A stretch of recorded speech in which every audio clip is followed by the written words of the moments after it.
TV newsroom brings us to the start of this weekend's edition of Focus on Development, and this time round we shall be looking and deeply handling issues to do with the elderly. And joining me on set this evening to discuss this topic is Mr. David Bonyi, who's the Chief Executive Officer, Uganda Retirement Benefits Regulatory Authority. Sir, you're welcome to the show. Thank you so much, Innocent, for hosting me. Yeah, you've seen that video. What are your thoughts regarding the situation of the elderly in Uganda? Well, that's the reality in most countries in this region and other developing countries. Because the unemployment levels are high, most of these old people did not have the opportunity to work. We have a generation now which is basically moving away from the rural areas to the cities and leaving their parents who are old in the countryside. We don't have effective social security programs. The cash transfers are expensive for the governments to afford in this part of the world. We don't have sufficient Medicare which can support the elderly who are sickly and in the countryside. They don't have a regular earning, and therefore they will always be exposed and be vulnerable and weak, the way we have seen in that clip. Which of course then puts us into, especially as policymakers, to think more seriously on what is it that we must do to help the elderly and the aged in our communities. I know you have extensively researched and spent much of your time on issues of the elderly, and you've hinted a little on it that the situation is not different in Uganda. Broadly, when you look at the elderly on the African continent, are they living that life really they desire as the elderly? No. Most of the sub-Saharan Africa, the elderly are always exposed because traditional networks which were supporting the elderly in the olden days have since broken down. And therefore we need to start focusing more seriously as a policy direction how to help our old people. I want to appreciate the government because we now have a social protection policy in this country which is run by the Ministry of Gender, Labor and Social Protection. It is supposed to address this kind of issues. But you see, some of these programs are not cheap, they're expensive. The government must look for resources to do sufficient cash transfers to the countryside to enable these people, identify them, carry out what we call means test, and to see those who qualify for support and those who don't. And that whole process is expensive. We also need sufficient funds to provide medical services in the countryside. We need to create some form of income generating activities which can support people who are highly exposed because they don't have an earning, they don't have sufficient government support. So, but the social protection policy which has been adopted by this government, if fully implemented, can reduce the extent of misery that we see in that clip. David, Africa is known of its rich culture and heritage. Yes. we continue being proud of having extended families. We talk a lot about it. Yes, working together. Why is this shift coming up, that you are seeing the elderly living that bad life, and yet they are supposed to be enjoying this rich African culture of being looked after in your old age? Well, the rich culture we talk about is rapidly changing. It's not the same as it used to be with our parents or our grandparents, because with education, what you call tradition is breaking down. When communities used to support at community level, there were structures which could support one another, where people could give each other food if somebody doesn't have food. If you go to the countries and now people have boundaries and they protect themselves within their homestead from the neighbor, which wasn't there in those years. Now the breakage of some of these values, traditional values which were there in the olden days, is because of education. There is Western culture which has taken over from our African traditional behaviors and the manner we used to support one another. And that's why we keep talking about people need to start now considering the risk they are exposed to, those who are working, and start saving for retirement. Because if you don't, the traditional activities and norms which used to be there to support one another are slowly breaking down, and they will not be there in the days going forward. Yeah. Government is coming up with major reforms.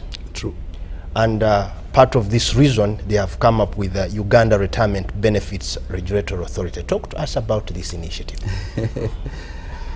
Well, the debate about pension reforms in Uganda is not recent. It's been here for over about 15 years. And it hinged on three major areas of reform. One is to have a regulatory authority to supervise the sector at large. Second is to liberalize the sector. And the third is to reform the public service pension scheme from its current state to a funded scheme, because its current form is getting very expensive on part of government. Of the three agenda reform programs, one has been effected, and that is setting up a regulatory authority, that is the Uganda Retirement Benefits Regulatory Authority. Now, the authority has a clear mandate to regulate and supervise the establishment of retirement benefit schemes in Uganda. It's supposed to protect the interest of those who will participate in these pension funds. And here we are looking at all the Ugandans who will be having some money to save for their retirement. They must be sure that their money is safe. And so, because remember, saving for retirement is a long-term program. You start saving when you are 20, you are accessing your pension when you are 60 years. Sometimes people tend to forget when they are contributing. So the regulator comes on board to pay attention to these long-term savings, to make sure they are available when you clock 60 years. And that is important. Otherwise, some of these middle players in the pension sector can take advantage of your forgetfulness and actually mess up with your money, and you don't have it when you retire. Secondly, we have a mandate to develop this sector. We need to tell people what pensions is all about. People need to know how to save. People need to know the risk of not saving. Because, as we have spoken, traditional values and means which used to exist have since broken down. So you need to specifically look at your own risk. What's going to happen to me when I clock 60 and I leave employment, or either formal or informal? What is going to happen to me? You will probably be left alone somewhere in a room in the village with no support. So we are telling people, start putting money aside for purposes of that time, because it is a real risk.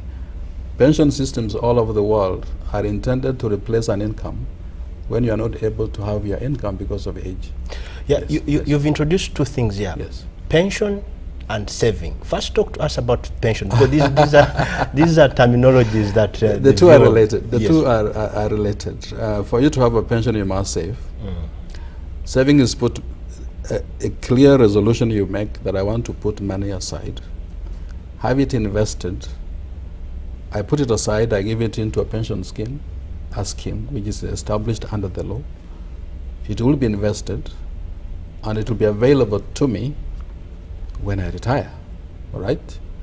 So the process of putting this money aside and it's going to be invested, that's a saving program. And the idea is to enable you have a pension when you eventually retire. Yeah. A pension is actually a payment, a regular payment, which is in form of a salary, but when you're not working. Yes. Yeah, there are some concepts that Yes.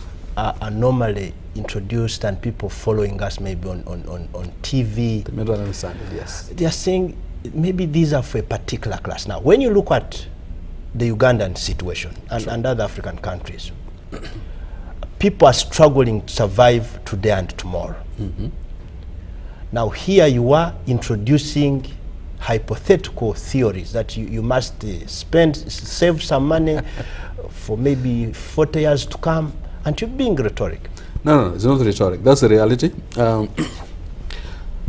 The truth of the matter is innocent, that today you are earning a salary as an employee of UBC. You can support your family, you can educate your children, and the things may behave okay until when this salary stops, and it can stop. Now, once it stops, and this is what you have been used to for the past 20, 30 years, what are you going to do? So this is not a story. It's a known risk that you can actually lose your earnings because of losing employment, because of either disability. You can be disabled and not be able to work. You can, God forsake, some people who are breadwinners for families die, and families are left destitute who are depending on this person. And therefore, when we tell people to save for retirement, this is not a story. Even if you are doing your business, a time comes when you are completely unable to run that business, and somebody else may actually buy the business. If it was a big business, yes, you may have sufficient money to keep you going in your old age. But if the business doesn't continue just because you are not able to continue with it, you again become a destitute. Because you must have a source of income to sustain you in those elderly years. Yes. So what are the current retirement framework existing? Because I'm asking this challenge. When you look at the current environment in which we are living as Ugandans, as people in the African continent, there are basic things that anyone who's living is looking at. Healthcare, in terms of treating yourself, maybe having a house, taking your children to school.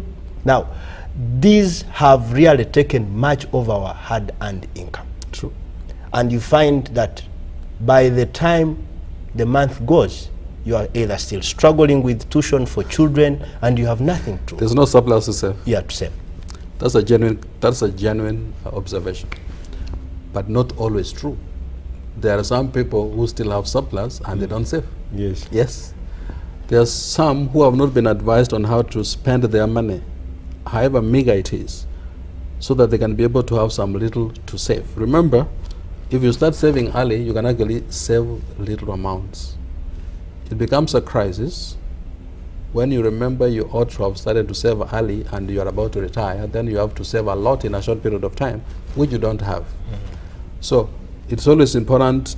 You can actually start saving if you start early and spending little amounts to put aside for purposes of retirement. Now, those things you mentioned as the needs of each one of us as a human being, housing, taking care of our health, food, clothing, and all these things, the cost of maintaining ourselves gets more expensive as we age because we become more vulnerable with sicknesses, and it can actually exhaust all your savings. It therefore gets worse if you didn't save, all right? So, especially in our environment where we don't have a well-developed healthcare system which is affordable to most people, and as we age, our immunities go down, you have to spend a lot more money on your healthcare. So, besides your daily needs, the obvious needs in old age, you need to have money aside to take care of your health in old age. Some people tend to start building their homes when they have retired, and I always advise that you better build your home before you retire, because you won't have so much money to start building to take care of your Medicare and the other daily needs of your life. You should be able to spend those things which are critical in retirement, and that is your daily needs, and of course healthcare, which is obviously a problem with most old people. Talk to us about NSSF. Is this part of the bigger package? Mm-hmm. It's also embedded in? Yes, it's part of the schemes. Now, the reason I've raised this issue is there is a lot of substantial resources for people who are in that category of saving. Mm-hmm. And you have put a lot of ring fencing that this money comes in, but it has to be removed when after a particular period of time. Yes. But along the way, there are major challenges that someone who has his money there cannot even dare touch it. So how are you creating new reforms within this initiative to make it more attractive? Because the saving of NSSF and these others seems to be very unpopular in the ears of many. Well, maybe that's why it is mandatory. I don't know of any mandatory scheme across the globe which is popular. But there's one point which is clear. Voluntary savings for purposes of old age income is also not popular to most people all over the world. And therefore governments have come up with policies and the laws to force people to save, because this is a reality which people want to pretend that they don't know. We call it myopic view to the reality of losing your income by reason of age. Now, the government looks forward and knows that people will not voluntarily just put money aside, and therefore you have to mandate it through legislation. Now, yes, I agree that we need to make it more palatable, more comfortable to people. And it is true also that people during their active employment, they may face some challenges. You may get extreme sickness. You may have some serious financial needs which you need support. But remember, pension funds are not intended for this kind of purposes. That's not the primary purpose of saving for retirement. We appreciate that there will be things like healthcare. Some people may say, why can't my pension savings help me have a house, my home, which I will need when I retire? We have inbuilt some of these things even in the Retirement Benefits Act, our URBRA Act.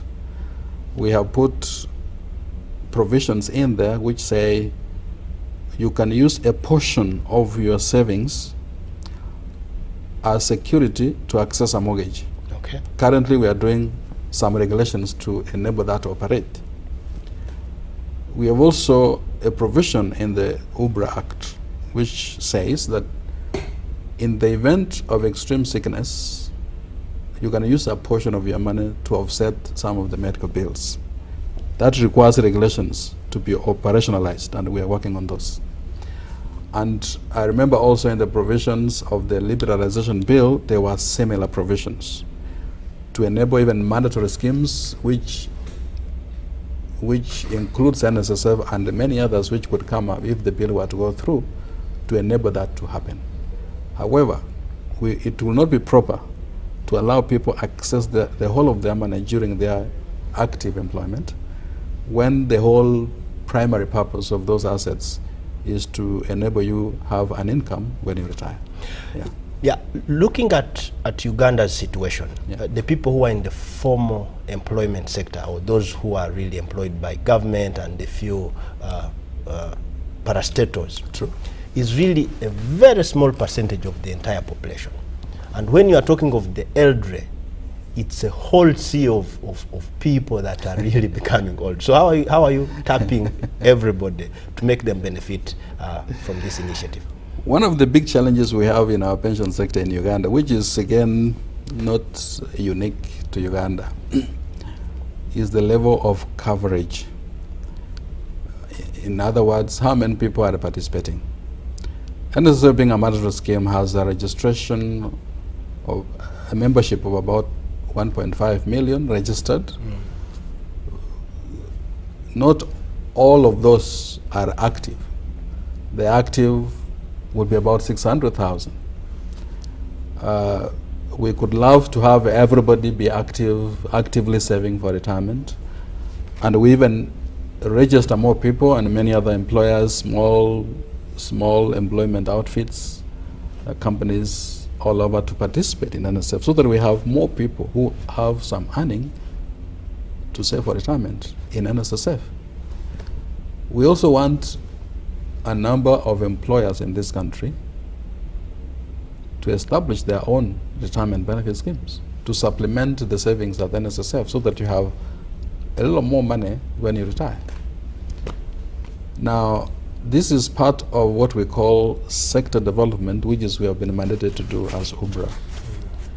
And this requires substantial resources to do what you call national campaigns, to educate people, create awareness, and also mobilize institutions like NSSF to ensure that all the people who are supposed to register with NSSF have registered and they are contributing regularly, so that we have a lot more people participating. However, I quickly mention that there are some people who can never join these schemes. Oh, why?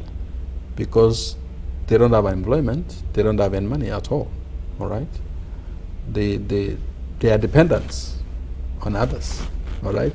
So those ones are inevitable. We have those kind of people in our society.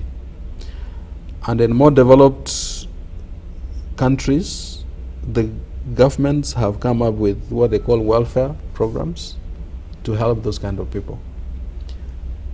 And that's the whole issue about social protection. Social protection programs are government financed. They are not cheap.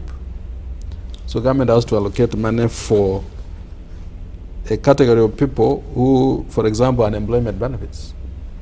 People have gone around and around looking for employment they can't get, and yet they are human beings who must be supported financially to meet their basic needs of life. Yes.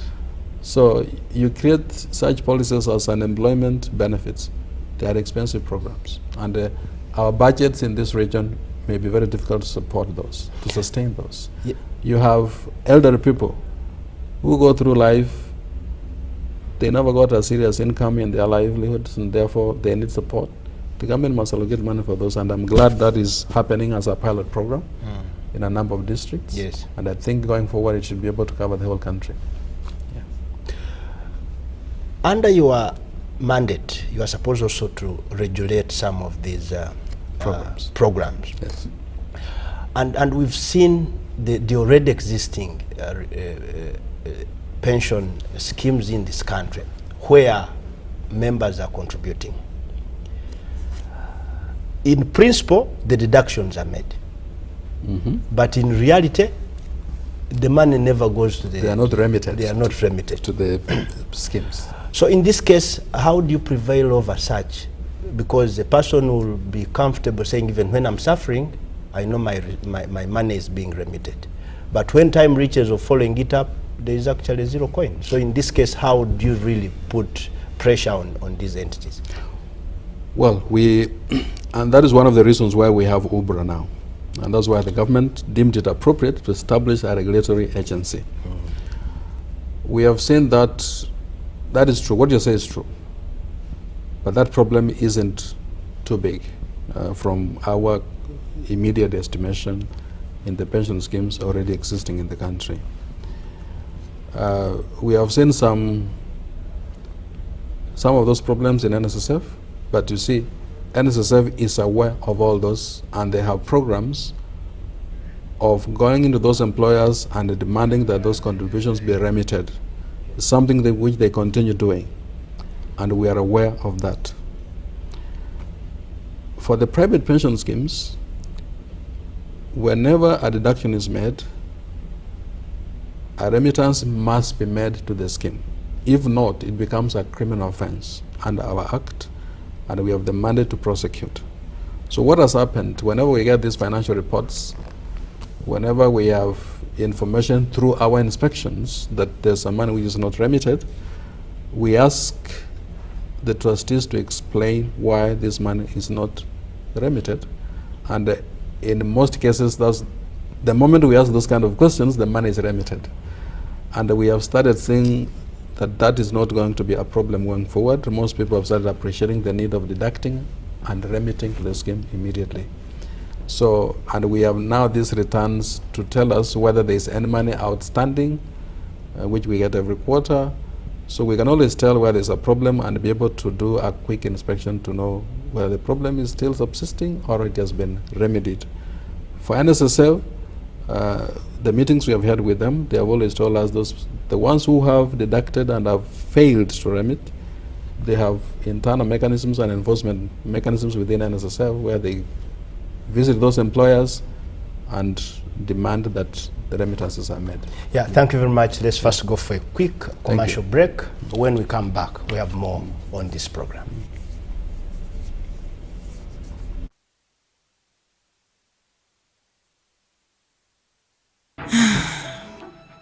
This time of the year is always hard for me. Whenever it is time to send Thomas off to boarding school, I have to make sure he has everything he needs. It is important to me that he is well taken care of, even if I am not there to do it for him. Thomas! Yes? Are you ready? Yes, Mommy. Oh my God, Thomas, I forgot to give you something.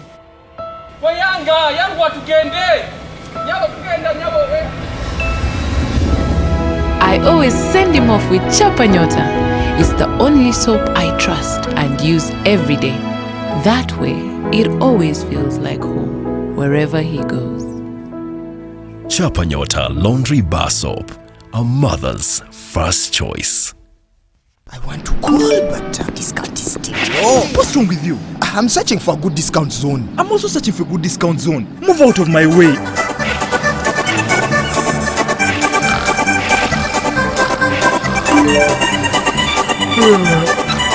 Guys, you don't need to search for any discount zone anymore. With AfriCell Tokota Unlimited, you can now talk a whole 24 hours for just 1,000 shillings. Just dial *134# to activate.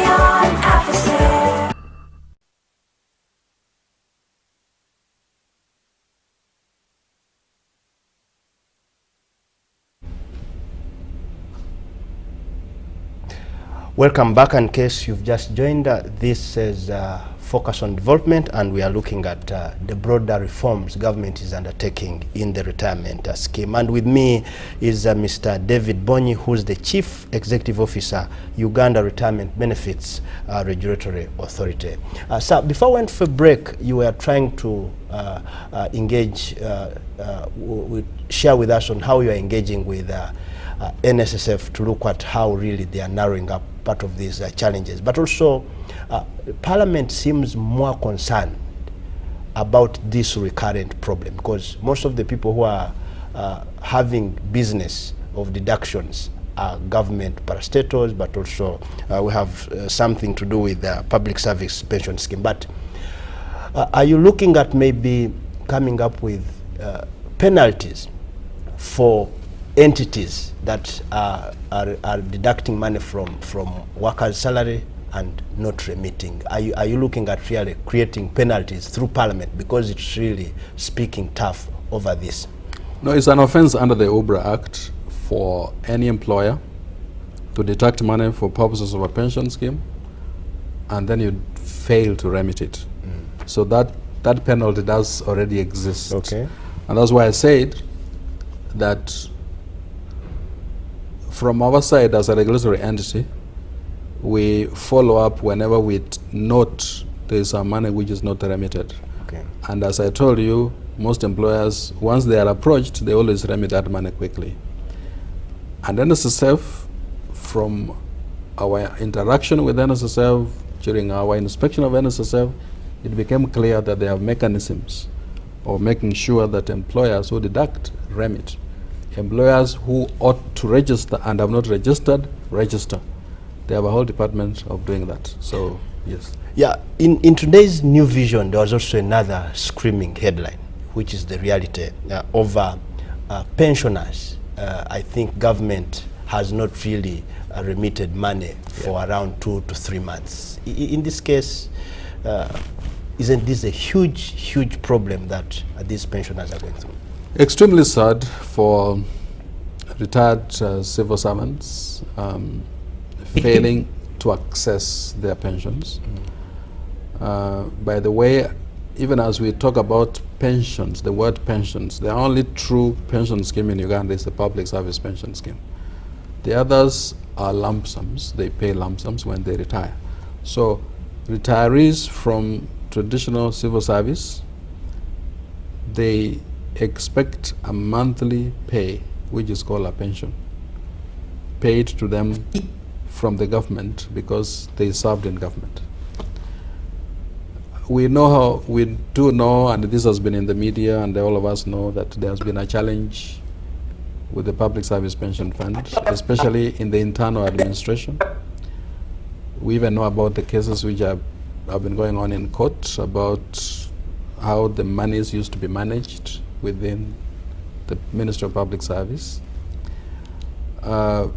Because of all that, they have been undergoing reforms on how best to pay pensions from government to the retired civil servants. And you do remember there were pronouncements to decentralize the way these pensions are paid so that you get your pay from your last place you retired from. Some of the people in some of these ministries have never actually paid pensions before because it used to be paid from the Ministry of Public Service. And there's this transitional challenge from the way pensions used to be paid before and now, which has tended to delay some of these payments. It's unfortunate, but I think the Ministry of Public Service, which is central in all this, must be paying close attention to ensure that our people who retired from government are paid, because it's not good to have civil servants move from one office to the other looking for their pensions. Yeah, when you look at the challenge of the elderly in this country, people who have been living an average life do not have a bigger shift in terms of how they behave when they become very old. Good point. But senior citizens in this country that maybe have held powerful offices, you'll see a drastic shift in their way of living.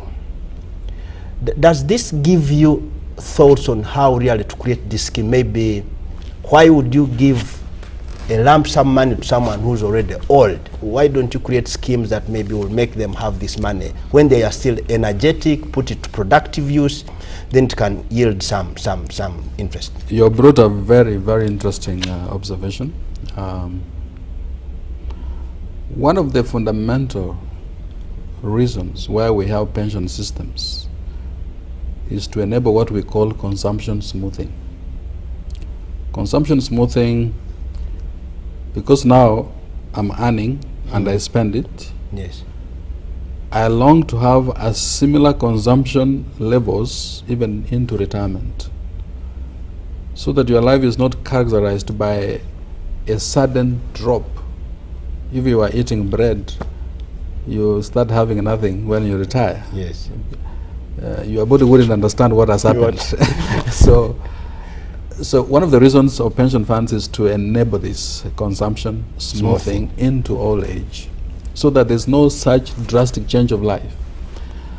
Unfortunately, when we have a framework which is legal in nature, where we have our mandatory pension scheme paying a lump sum when people retire, it puts people into confusion, because you get so much money at once. You have never done business. You don't know how to reorganize this money to be available to you for the next so many years in retirement. And the statistics show that most people waste this money within a very short period of time and then become destitutes. Within a year they are destitutes. Now, the question you ask, what do we need to do? That's one of the challenges which I was going to talk about. Yes. The challenge here is to reform our pension framework, especially at the payment phase, so that we start advising and creating an awareness to our people that it doesn't help you to have a lump sum at once. It is better to have a regular payment in retirement in form of a pension, as it is in the public service pension scheme. That is how pensions have worked, and that's how they manage the problem of poverty and the destitution in old age. Because if you pay this person for the next 20 years at once, you pay gradually for the next 20 years or whichever period he will live, that serves the person better than a one-off payment.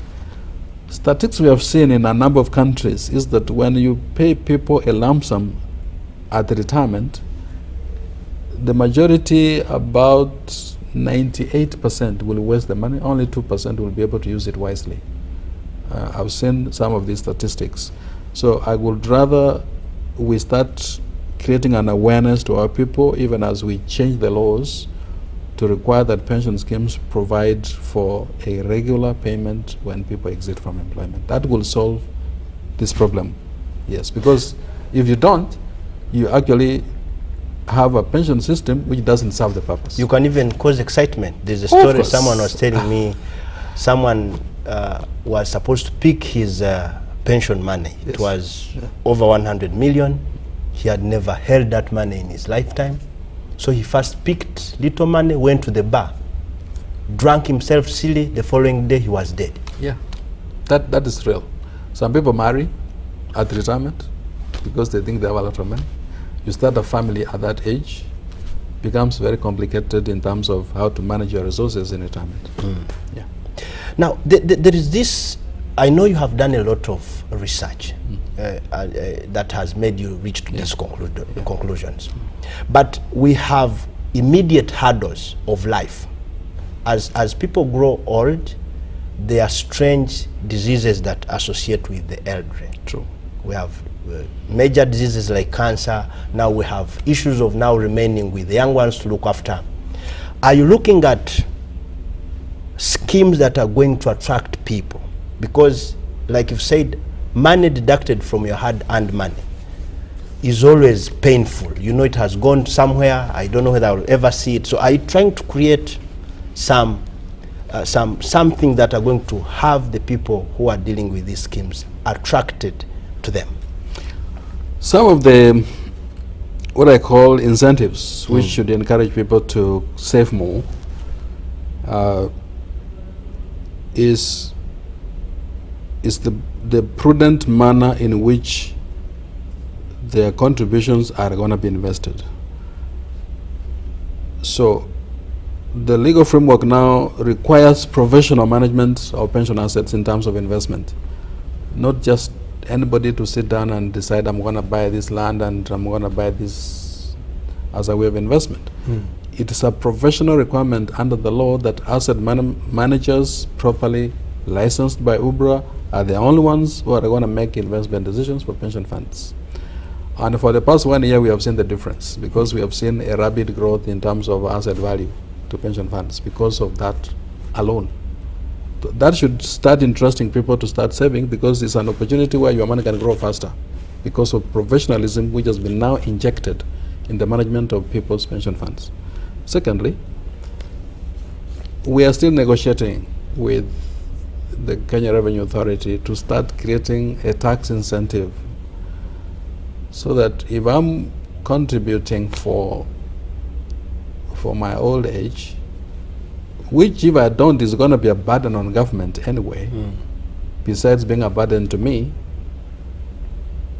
you can relieve me of some levels of tax of the amount which I'm putting in as an individual to the pension scheme. Don't tax it, let it go in, let it grow, and once it has grown sufficiently, when I'm about to retire, you can take away some little tax, lower than the current pay rates. And when people know that, they start putting more money in the pension scheme. And many countries, I do know, have used tax as an incentive to motivate more savings in a pension scheme. The other thing you can do is to make sure that the system is so efficient in terms of disclosure. Have annual general meetings with the members who are saving, disclose to them on the cost of administration, let people know what is actually happening in their pension funds on a continuous basis during the period of their saving. This creates more incentives, and people have been known to put more money when they see what is happening. The other incentive, of course, which people keep talking about, is to enable people to use a portion of this money as security to access a home before they retire, which is already in the law anyway, and to use some of it to take care of extreme cases of health, which requires financial support and which families may not be able to support. Now, those areas must be limited because they may encumber the amount of money which you are saving for retirement, but then allowing it with limited regulations, all right, under limited provisions of law. So there are all these motivational activities we can put into this whole saving arrangement to motivate people to save. Yes, if I got you right, you've said as URBRA you can also determine on the type of investment. Well, the law is very clear now on areas where pension funds can be invested. It is in our regulations. Yes. And when we give this money to asset managers to invest, they are constrained not to put beyond these limits as provided for in the law. So we don't tell them invest here, but you have all this spectrum of investment classes, and you are supposed to make an independent decision as a fund manager, which is most prudent for my pension scheme to invest in. Okay, let's look at this challenge now. Like for Uganda's case where I'm familiar, most people who have created assets, yes, developed a lot of wealth, are drastically losing it because either to money lenders or to institutions where they have gone to seek for financial assistance. True. Is there a way maybe you could think of, say, advising some of these partners of yours to say, can you invest this huge money for these people who have put it somewhere into maybe financial institutions which are going to lend their clients at a lower rate? Because you are trying to help them protect their wealth at some age. They are losing their wealth to some of these institutions which are not minding how people are suffering at the end. I need to understand that. Are you saying that we use pension funds to support? No. Yes, what I'm saying, for instance, we have banks and money lending institutions. That's right. Where people are running day and night to secure their immediate problems of fees, of health. That's right. Now, this is one of the biggest area that really is making people suffer at the end. High interest rates. High interest rates. Banks. Okay. Now, as URBRA, can we lend at a lower rate? Is it possible for you to advise these entities that you regulate, to create, say, banks? To lend lower? Yes, to lend at lower interest rates. So, if we lend at lower interest rates, shall we be optimal in terms of returns? Because what I'm aiming at is sufficient money when I retire. That will not be prudent, and the Act is very clear that investments of pension funds must be prudent. I will not encourage pension funds to come together to form a bank for cheap lending. That's in the first place outlawed in our legislation. Even if it was not outlawed, from an asset management point of view, it will not be prudent. Because the idea here is not, a pension scheme is not existing to support or to provide a social support to people. It is supposed to avail money for you, sufficient money for you when you retire. So if you, of course, you create a fund where you are lending at a lower rate than the market provides, you are actually losing. So who determines the rates? After I have put my money into the fund, I don't know the decision. It's the market. It's market. Yes, and that's why you need a fund manager to make sure there is a continuous monitoring in all these investments you have made to make sure they give you the highest return in the market, which the market can offer. So other than NSSF, I know you have Mazima that is the informal sector. Yes, then Casita has also. So talk to us about these ones, because these are not in the formal employment. Well, as I told you earlier, one of the challenges we have is about low coverage. And as we sat in our offices, we said we need to tap into the informal sector so that they can also find a venue through which they can start saving for retirement. So fortunately, as we kept talking to people, and this group of young men came up and said, I think we can set up a retirement benefit scheme for the informal sector, the self-employed people. And they met the requirements which we had set. We licensed them, and they were on the road running. Interestingly, as we speak, they have about 500 people. 500? Who are contributing, and they contribute almost every day. And that's why I say, if you start early with a low amount, you don't know how much that money will be when you clock that elder age of 60. So Mazima is a very nice example, and we are always encouraging it. We meet every month to see how they are performing. Casita is yet to start enlisting people, but they have been licensed. Yeah, I'm sorry we're running out of time. What's the way forward for Uganda as we roll out this strategy? The way forward is that we need a lot more awareness. We lack awareness. The opportunity to grow this sector is huge in this country because there are so many people who are not covered, and they can be encouraged to start participating. So awareness is critical. We also need to reconsider the legal framework. We wish the liberalization bill will be able to be determined in some way, either for or against, but at least a decision being made about this bill called liberalization. That will settle the situation. People will either know we are going to have a reform or we won't have a reform. That's good, but rather than leaving it suspended in the way it is. And thirdly, of course, I pray for continuous empowerment of the regulatory authority in terms of resources so that we can be able to do a lot more than what we've been able to do in the past 1 year.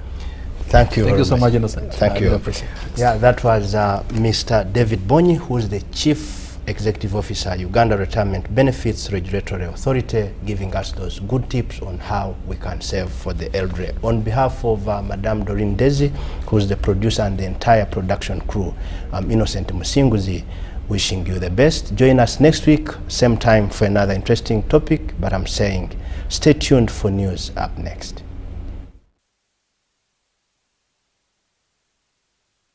Stains. Scared of them?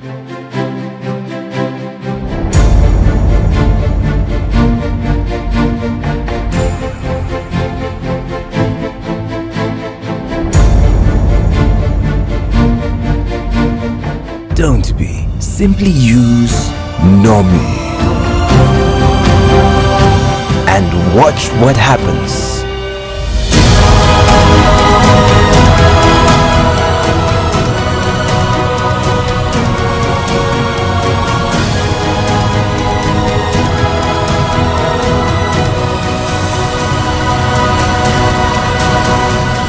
Fear no stain.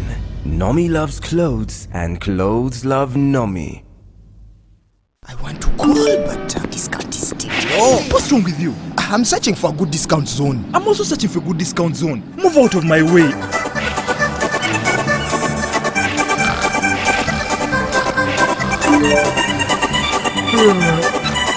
Guys, you don't need to search for any discount zone anymore. With AfriCell Tokota Unlimited, you can now talk a whole 24 hours for just 1,000 shillings. Just dial *134# to activate.